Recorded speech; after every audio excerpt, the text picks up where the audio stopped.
Ma'am, start. Good morning, everyone. Welcome to a session of Eternal Happiness and Indian Culture. My name is Priyanka Amit Kumar, and from towards B.L. Amlani College, I'll be presenting today a small presentation on this topic. So, let's just start the session by asking a question from all of you. The question is, what is that one thing that we all search for? In fact, our every activity, inactivity, or direct efforts or indirect efforts are towards that same reason. Most of us would think that it is for money. I'm sure in your minds also the same thing would have come, yes or no? I guess it to be yes. So,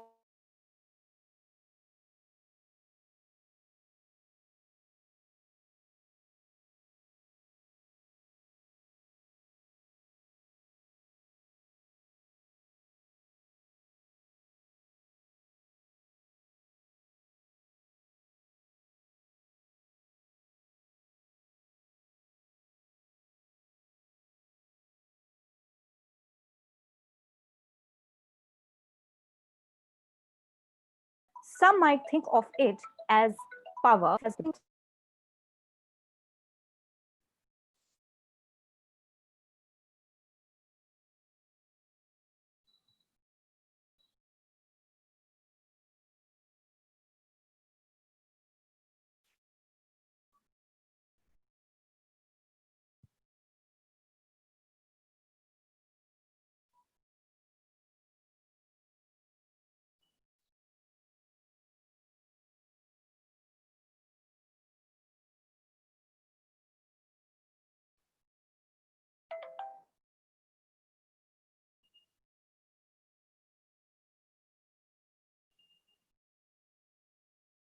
I think I'll be starting the session once again from the beginning.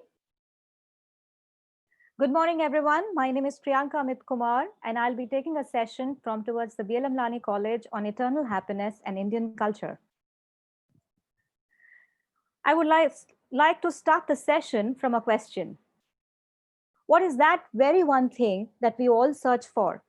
Or let's say, the reason behind every activity, inactivity of ours, or the efforts or indirect efforts for anything most of us would think of would be money. That's the first thing that comes in our mind, that we all are doing our activities or inactivities directly for money. However, some may think of other things like power. I want to have wealth and property. How about health? Some might say fame. Some even might desire to do activities like traveling, acting, studying, researching and discovering, creating, etc., etc. How about a non-activity? Let's say sleeping. I'm sure most of us would like to do that. And lazing around. But what if the truth is not this? What if the truth is that every activity which we are doing is not that we are aiming for? That is, what we actually want to do or gain by that activity is something else. And what is that? Happiness. Yes, happiness is that one thing that is directed for achieving. All our activities and inactivities are done to do that. Do what? Attain happiness. That means the want of happiness is behind the performance or non-performance of any activity. We often use the words like, desire, want, my choice, favorite. All these indicate the fact that you're performing any activity to attain happiness. Performing these under pressure, not even by choice, Now, let's say some might say that I do not want to perform an activity, but I have to. So, how can I gain happiness from it? Well, in that case, performing an activity which you don't like or under compulsion, you still do it. You might not directly gain anything out of it. I mean, the direct happiness. But for sure, you get an indirect happiness. Excuse me. How's that? Let's assume our parents want us to study. And of course, most of us do not want to do that. But still we do that. Still we study. Why? So that we can satisfy our parents. This is an indirect way of making ourselves happy because happiness can be derived by making others happy too. Now, let's discuss a little detail about it. Happiness can be felt at various levels: physical, emotional, intellectual, and spiritual. Let's talk about physical now. When there is a direct receipt of something material, that is, you get something, for example, you get a dress, jewelry, you go on a holiday, or maybe a small thing like chocolate, you feel happy. Happiness is derived from this, but one of the feature is that it is very short lived. That means it is for a very short period of time, till say the chocolate gets finished or any other item which you've received is consumed maybe once, used maybe once, or maybe quite a few times. And then you think that you want something else because either you are fed up with it or you don't like it anymore. Let's say, in other words, as we say these days, oh, I'm bored of it. So we require more, something new. Hence, we can call it a temporary happiness. Let's go on to the other level. The other level is emotional level, where there is no physical receipt of material thing. There is no direct consumption, but it lasts longer than the physical happiness and it includes sacrifice. For example, suppose you'd got a chocolate, and you were about to consume it, but you see a crying baby. You give that chocolate to the crying baby. The smile that you see on the child's face, being consoled, is the happiness that you've earned from that sacrifice. That happiness actually lasts in your thoughts for longer. It's definitely longer than the physical level of happiness. Let's talk about third level, intellectual level. Well, in this case, intellectual level of happiness either comes from studying, researching, inventing, planning, or any such thing which would help you to actually use your brains, your intellect. For example, if someone has studied for an year very, very hard and has attained the first position, the happiness which he is going to get is going to be a little more lasting than the happiness which he achieved in the previous two levels. And in this case, one would be emotionally and physically satisfied too. So that might, let's say, be lasting for an year or more than that. The next level is spiritual level. At this level, we would realize that this level is the highest and the ultimate. At this level, the happiness which is achieved is permanent. And this should be the happiness which should be desired by all, because in this, not only one feels physically happy, he's mentally happy and emotionally happy too. We'll be discussing more about this at the later part of the session.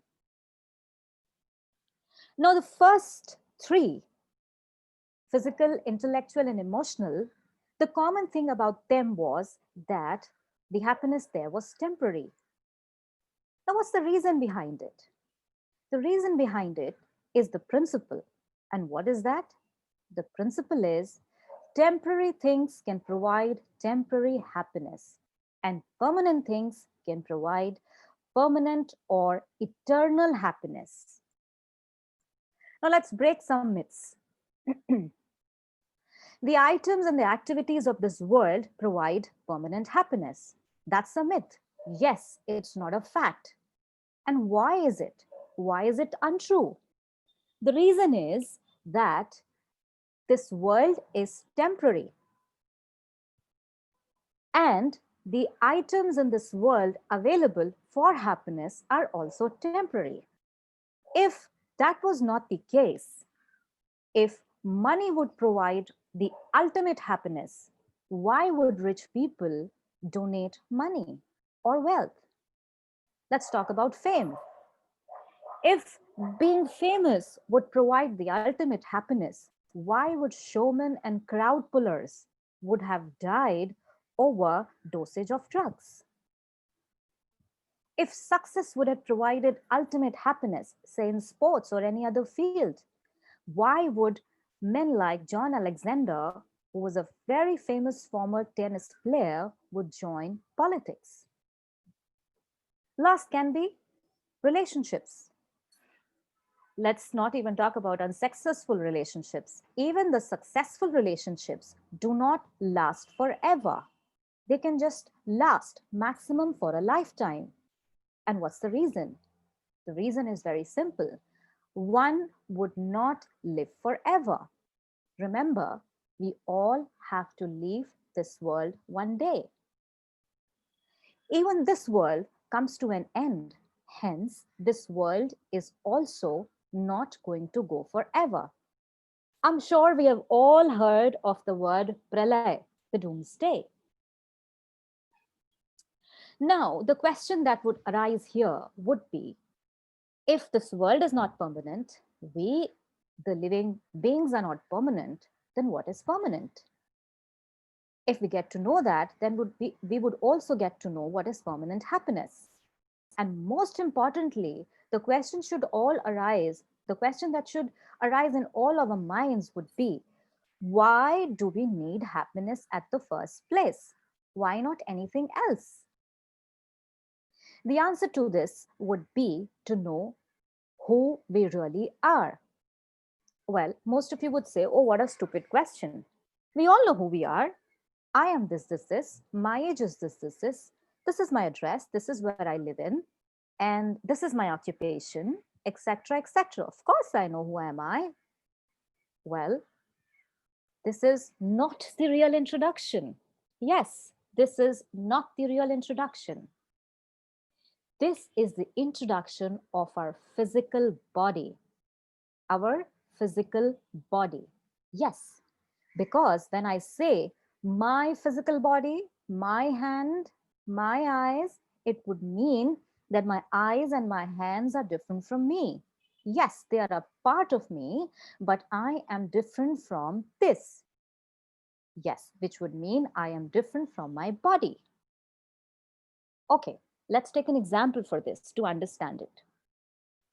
Let's say a child, say a 7 years old child, along with his father, goes to his father's friend's place, whose mother unfortunately had passed away.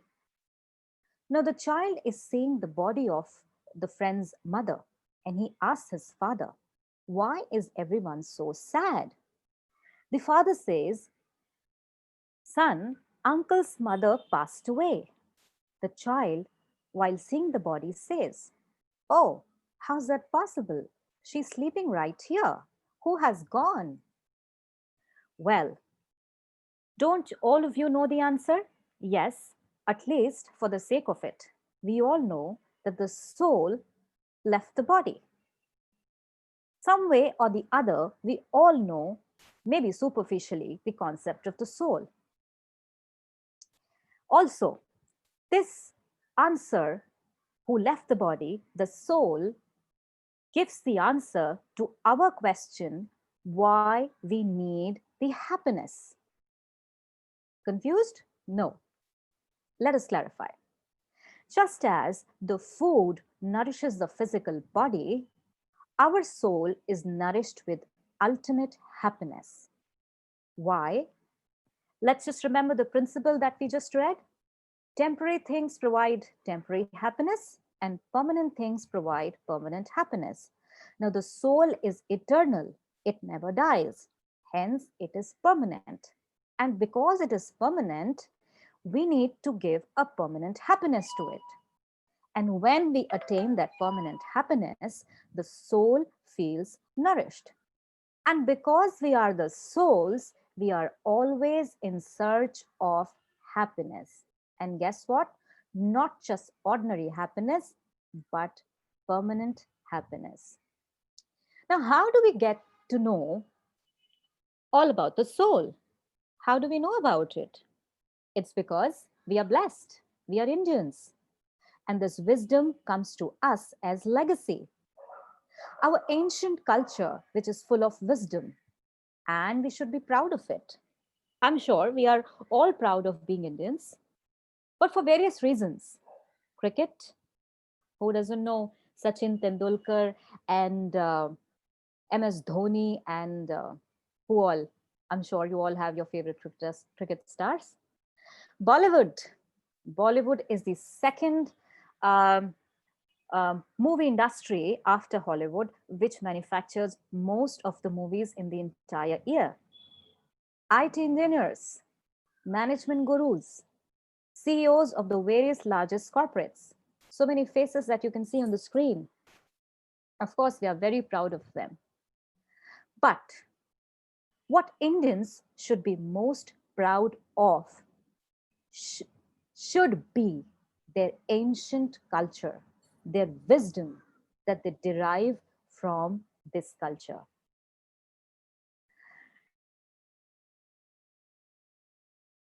To time immemorial. Immemorial means that's from the time which we cannot even judge from the beginning.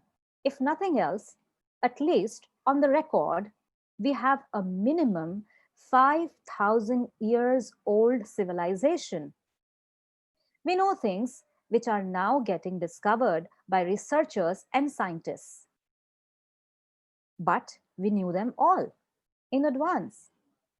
Let's take an example. Now, the Greeks thought Earth is flat and sun revolves around the earth. We have a very detailed scripture on this subject, which not only tells about the positioning, but the movement and the nature of the planets, the stars and the satellites. What is the effect of them on the planet Earth in the form of astronomy and astrology? I'm sure being Indians, we must have actually heard about it. Most of us would have heard about it, and most of us would believe in it also. It's a pure science. You've heard that the distance of the Earth from the sun, according to the scientists today, is exactly what you can see on the screen. It's 96, I'll have to count the zeros, I'm sorry. 96 crores, I guess, miles or whatever converted into kilometers. But do you know, I'm sure you must have seen a lot of WhatsApps on this also, that in Hanuman Chalisa, which is known or which is known to us mostly, has this line, Yuk Sahasra Jojan Par Bhanu, which would mean that the distance between the earth and the sun is exactly this. And when calculated by the scientists, it actually came to this figure. One yuga is equal to 12,000 celestial years. When multiplied by 1 sahasra, that is 1,000, and then the product of both of them when multiplied with 8 miles gives you this answer, and it can be tallied from the scientist's figure as well. Imagine what they did now was known to us years and years, let's say centuries and centuries back. What about eclipse? Eclipse timings. Well, the NASA started mentioning the eclipse timings in the 19th century, let's say. But we have a record of calculation of eclipses and the rules to follow during it, since I think minimum 5,000 years, if nothing back then, more than that. I remember there's a mention in Srimad Bhagavad, one of the scriptures, wherein Krishna is there in Kurukshetra, and his folks from Vrindavan are traveling to Kurukshetra on the eve of solar eclipse. Imagine, they knew what solar eclipse is then because they used to calculate it. They knew everything. How about the science of the growth of an embryo in a womb of a mother? Till the time the ultrasound machines were not invented, nothing of this sort was known to the doctors or the scientists, that what is happening inside the womb of a mother. Well, we knew it much in advance. For the evidence, it can be checked from Srimad Bhagavatam. In one of the cantos, it fully describes the growth of an embryo. Imagine the science we knew. We have known the stages since the beginning of the world. As I said, the vivid mention is there in Srimad Bhagavatam. Talk of medical surgery, we have father of surgery, Sri Shushrut. He was a sage who wrote Shushrut Samhita. Zero. We all know about it. It was a contribution of Aryabhatta. The pi also was discovered by Aryabhatta, etc., etc. I can go on with it actually. But why is that we are not valuing our culture anymore? Or we feel so disconnected with it? What's the reason behind it? Well, let's take a look on the reasons. The tendency to ape the West. We find them smart, we find them cool and correct. We follow them, most of the times blindly. We accept what they stamp it as good, and we reject what they stamp as bad. Now, the actual truth and proof. Well, what we were following, I'm not talking about very long ago, just 50 years ago. And we left that, thinking that to be foolish is now being stamped great by Western researchers. Guess what? We accept it now. Just a small example. Clay pots. Well, the clay pots, as I said, I'm not going very back 100 years ago. I'm just going back 50 years ago. And I'm sure, especially in the villages, people would see a lot of cooking happening in clay pots. Your grandparents would be cooking in that because they knew exactly that the nutritional value of the food cooked in that pot was huge. Now, what has happened? The same cooking pots were researched over in the West, and the Westerners found that, oh my God, this has the best nutritional value. So they stamped it as great, to be used, worthy. So what happened? The same pots which were sold for rupees 50 to 100 by a local poor pottery maker who was just next to us is now sold for rupees 400. And guess what? We are readily buying it and using it. The same thing which we were ready to use, not ready to use, I'm sorry, which we would make fun of while our grandparents were using the same. Why? Because now it has been stamped valuable and worthy by the Westerners. You know, there are two categories of people: those who learn from others' mistake, and those who continue to commit mistakes, failing to learn from the others. Now you have to decide which one you want to be. Accept our culture, which is based on scientific facts and reasoning, or wait for the Westerners to stamp it. Now, am I saying here that you should follow everything blindly which is there in our culture? Absolutely not. But you have to find a possible reason also before rejecting it. Because our culture is definitely based on scientific values, scientific reasonings. It is just that some people cannot give a proper reason to it. And hence, the people who would, in search of reason, would not follow it, would might well as reject it. My only request to you is that you must actually ponder on the fact that why was it happening? Otherwise, after a few years, you will see that the same thing is going to come to you and you're going to accept it. Now, we started the session with the happiness, eternal happiness, in fact. Then, how did we come into this Indian culture part? Well, because they both are indispensable. That is, they both are connected very, very intricately. How? So, let's say, what has the Indian culture to do with happiness, ultimate and eternal?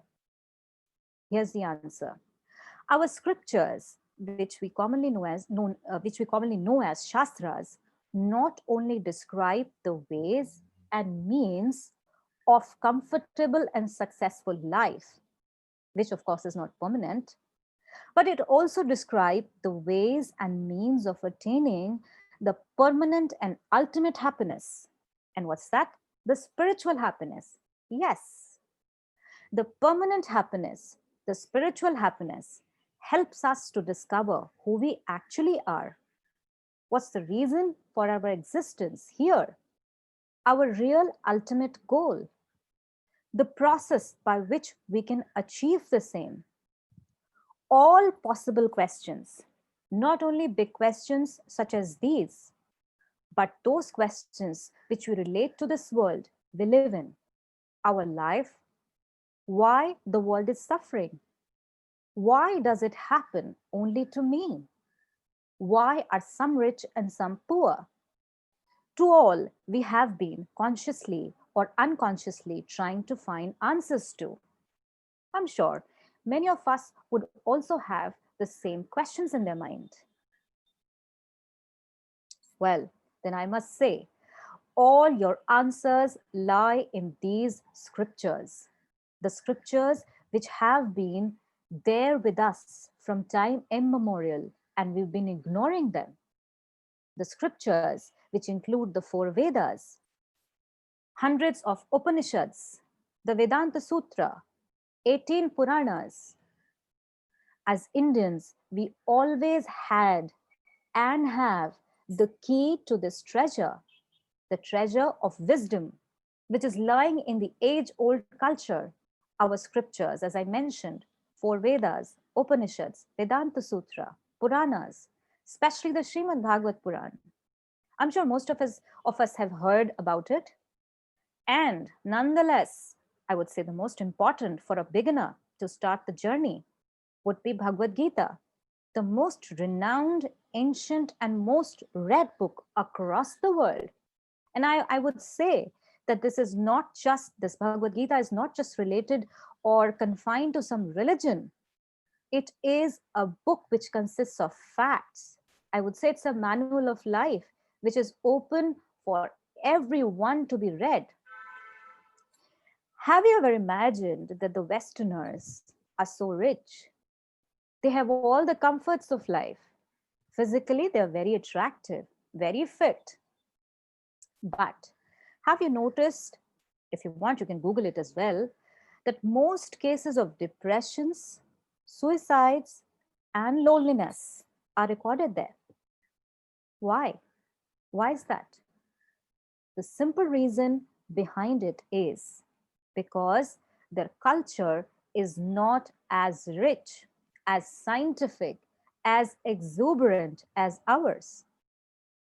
And this is the very reason why so many Westerners every year come to India to find more about our culture, our values, our belief systems.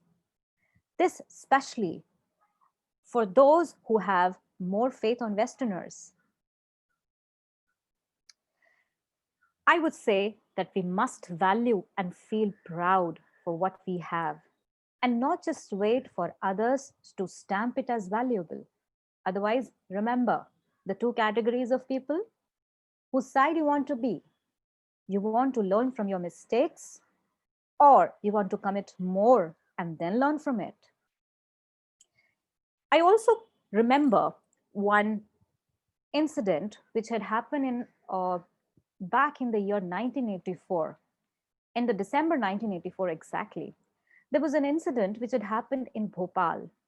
The incident was popularly popularly known as the Bhopal gas tragedy, if I remember it correctly, in 1984. So, what had happened there, which of course I was, I think, 2, 3 years old that time, and I had actually read it in an article very recently. There was a research that was conducted. So, what had happened in that incident was that there was this factory, uh, which was a gas factory, and incidentally, there was a fire in that, and there were huge explosions. The explosion was so great that the entire area was under flames, and those areas which were adjoining that area, which was not under flames, was there. People actually died. So people were actually thinking that what made those people die? The reason was that they had inhaled carbon monoxide. Now, just next to a few houses which wherein people had died, there was a small compound of villagers uh, who were living in there. Those villagers were having small huts, and they were in a habit of applying cow dung on the floor area and on the walls. I'm sure we must have all seen, if not in real, but on TV, uh, that the villagers used to apply a lot of cow dung either on the floors or on the sides of the walls. Well, as a young person, I of course had seen on TV, not in person. I was always wondering, why are they applying this? Please, that's a cow dung. I'm sure most of uh, would also have that question in mind. Well, after reading that article, I got to know the real reason behind it. Well, the real reason was, so coming back to that incident first, those people who were there in the compound got saved. They were unscathed. There was nothing, there was no destruction over there, and those people were hale and hearty. The reason was that the cow dung which was applied on the external portion of their houses had absorbed all the carbon monoxide, and hence those people were hale and hearty. So of course there was a reason. And on a greater research, we also get to know that the cow dung has properties which are antiseptic. They keep the germs at bay. See, I didn't know it, and now I actually appreciate it all the more. See, it has been a part of our culture. Well, in order to explore more about our culture and permanent happiness, the spiritual happiness, what exactly it is, and how can it be achieved, we can discuss that in our further sessions to come. I would like to thank each one of you for joining me today. My special thanks to the principal, Jitendra sir, for arranging this for me and for the children today, and Surya sir for being the co-host. Thank you so very much. Have a nice day and be safe, respect our culture, do find out about more, and go towards eternal happiness. Thank you.